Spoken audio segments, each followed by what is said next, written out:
से संबंधित उनके समर्थक और इसके अलावा भाई मध्य प्रदेश से आरडी प्रजापति जी जो पूर्व विधायक हैं वो हमारे बीच में है। के गौतम साहब जो उत्तर प्रदेश में कैबिनेट मंत्री रहे हैं और स्पीकर रहे हैं विधानसभा के विधान परिषद के गौतम साहब और हमारे बीच में भाई 2 बार के राज्यसभा सांसद और 2 बार के विधायक प्रोफेसर रामभक्त सिंह वर्मा जी, भीषम देव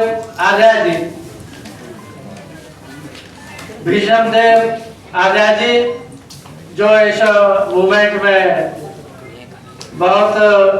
सक्रियता से अपनी भूमिका निभा रहे हैं, वो हमारे बीच में है। बिहार से रामेश्वर ठाकुर जी जो ट्रस्ट बनाया गया उसके एडवाइजरी बोर्ड के मेंबर हैं और झांसी से भाई स्वतंत्र जनता राज पार्टी के राष्ट्रीय अध्यक्ष घनश्याम कोहली जी, ये हमारे बीच में उपस्थित हैं और इन सब साथियों ने अपनी सहमति इस बात में व्यक्त की है कि 77 वर्ष की आज़ादी में इस देश में विद्यमान सभी धर्मों, वर्गों, समुदायों एवं जातियों को लोगों को उनकी जनसंख्या के अनुपात में शिक्षा, नौकरी, व्यापार, राजनीति किसी भी क्षेत्र में हिस्सेदारी नहीं मिली है। तो उसका कारण इन लोगों ने तलाशा है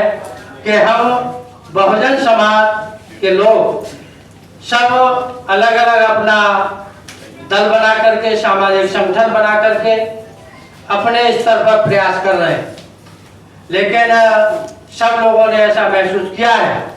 कि हम सब लोगों का जब लक्ष्य एक है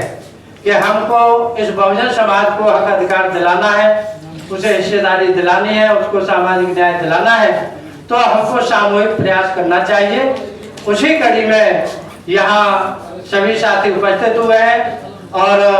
सभी पत्रकार बंधु इधर उपस्थित हुए हैं और विभिन्न दलों के समर्थक इधर उपस्थित हुए हैं। तो मैं सभी लोगों का आभार व्यक्त करता हूं कि आप लोगों ने अपना समय निकाला और इस प्रेस कॉन्फ्रेंस को सफल बनाने में अपना सहयोग दिया है। और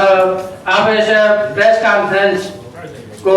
विधिवत आगे बढ़ाते हुए, जो कि इसमें जो पूर्व मंत्री माननीय स्वामी प्रसाद मौर्य जी हैं वो घोषणा करेंगे जो एक गठबंधन बनाया गया है उसके बारे में। उससे पहले जो बहुजन रिपब्लिकन सोशलिस्ट पार्टी के राष्ट्रीय अध्यक्ष हैं एडवोकेट सुरेश माने साहब, वो इस बात पर प्रकाश डालेंगे कि इसकी आवश्यकता क्यों है, ये गठबंधन क्यों बनाया गया है, इसकी जरूरत क्या है, इसके बारे में भाई एडवोकेट डॉक्टर सुरेश माने साहब अपनी बात आपके समक्ष रखेंगे। तो डॉक्टर सुरेश माने साहब से मैं निवेदन करूंगा कि वो अपनी बात शुरू करें। डायरेक्ट शुरू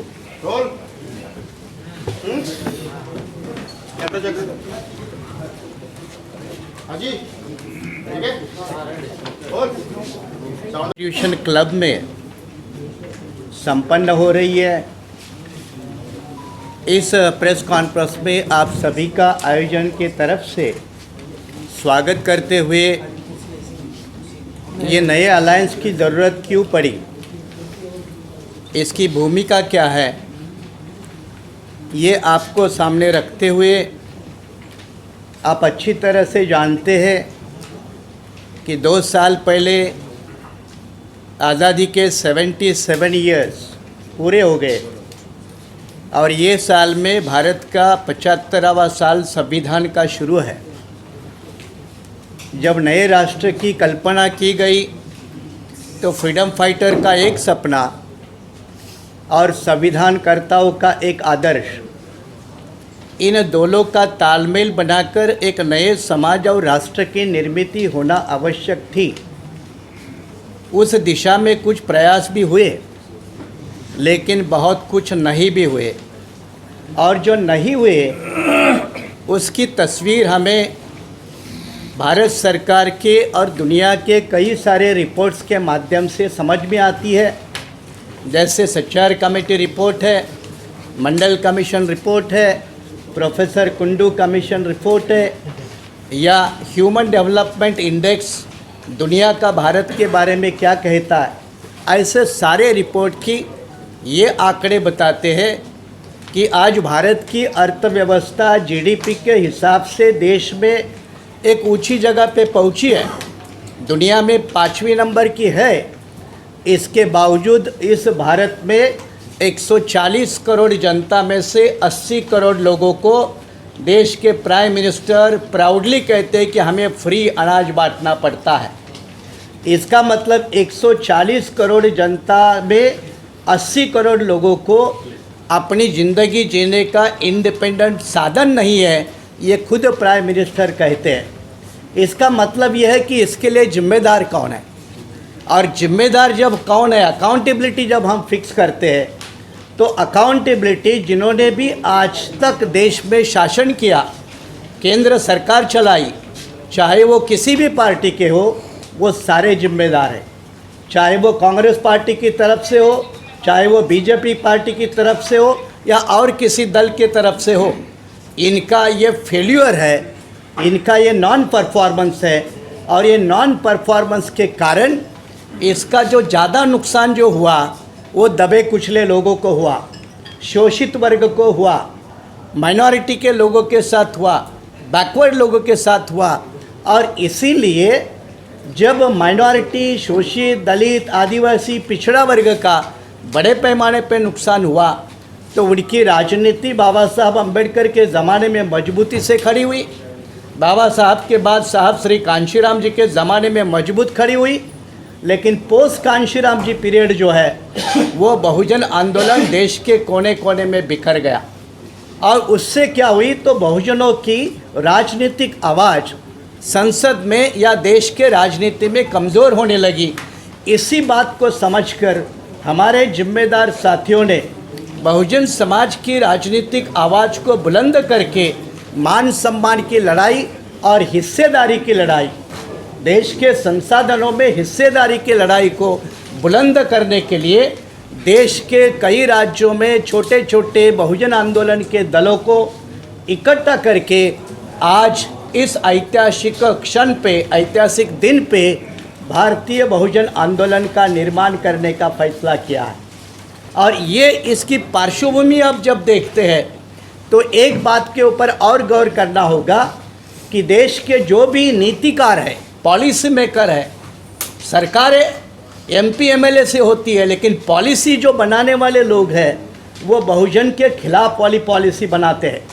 चाहे वो मामला रिजर्वेशन इन प्रमोशन का हो, रिक्रूटमेंट का मामला हो, हिस्सेदारी का मामला हो, या देश में ज़मीन से लेकर सरकारी नौकरियों तक का मामला हो, बहुजन समाज के साथ न्याय नहीं होता, अन्याय होता है। एट्रॉसिटी तो एक अलग ही बात है, लेकिन देश के संसाधनों में भागीदारी नहीं होना ये अपना 77 ईयर्स का एक बड़ा फेल्योर है। और ये फेल्योर को एड्रेस करने के लिए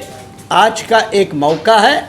हम अच्छी तरह से जानते हैं कि आजकल का ज़माना कारपोरेट पॉलिटिक्स का है। कारपोरेट देश के नीति तय करते हैं, लैंड एक्विजिशन की पॉलिसी कारपोरेट तय करते हैं, आदिवासी का जल, जमीन और जंगल का अधिकार छीनने का प्लान बड़े बड़े देश के उद्योगपति, धन्ना सेठों के लोग सरकार में बैठे हुए लोगों के साथ मिलकर बनाते हैं। इसका अगर पूरे ताकत और शक्ति के साथ विरोध करके अपनी एक नई नीति को सामने लाना होगा तो एक नए राजनीतिक मंच की बाबा साहब ने भी वकालत की थी, कांशीराम साहब ने भी वकालत की थी। उसी रास्ते पर चलकर भारतीय बहुजन आंदोलन इस देश में जो दबे कुचले लोग हैं, खास करके कॉन्स्टिट्यूशनल टर्म में अगर कहे तो schedule caste, schedule tribes, backward classes and the religious minority, जो देश का सबसे बड़ा 90% हिस्सा है, उस 90% हिस्से की राजनीति बड़ा करके देश के संसाधनों में हिस्सेदारी पाना, देश के पॉलिसी मेकर बनना और रूलिंग क्लास बन के इस देश के बहुजन समाज के साथ न्याय करना, ये भारतीय बहुजन आंदोलन की भूमिका है। शुक्रिया। बहुत बहुत धन्यवाद भाई एडवोकेट डॉक्टर सुरेश माने साहब।